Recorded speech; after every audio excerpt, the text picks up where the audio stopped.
Aspectos legais, contrato social.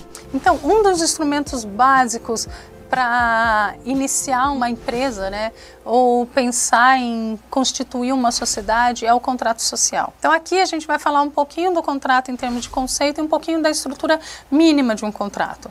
Veja bem, pessoal, a gente fica nessa aula falando toda vez isso, mas é super importante.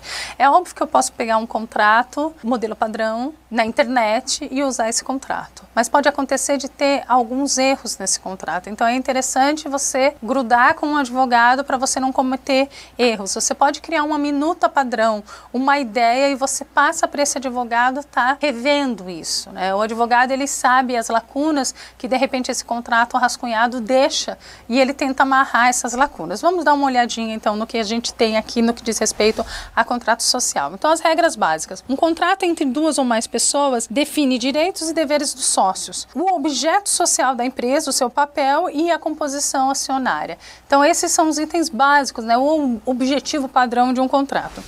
Vamos pensar em termos de estrutura. O que nós temos? Um título, um preâmbulo, que é um início, né, como se fosse um resumo do seu contrato, o corpo do contrato, cláusulas obrigatórias, cláusulas facultativas, o fecho desse contrato. Nas cláusulas obrigatórias do contrato social, nós temos o quê?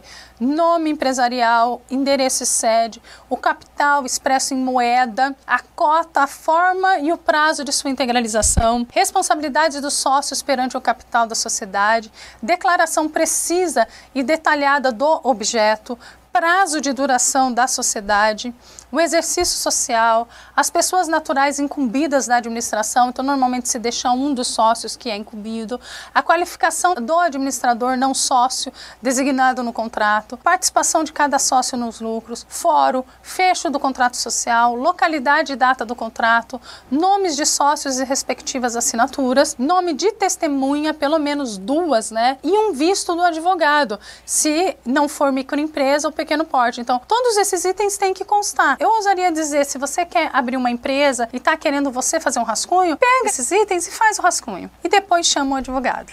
Aí ele vai fazer toda a costura, né, para não deixar nenhuma lacuna aí que você pode ser prejudicado. Ok? Então, bons estudos.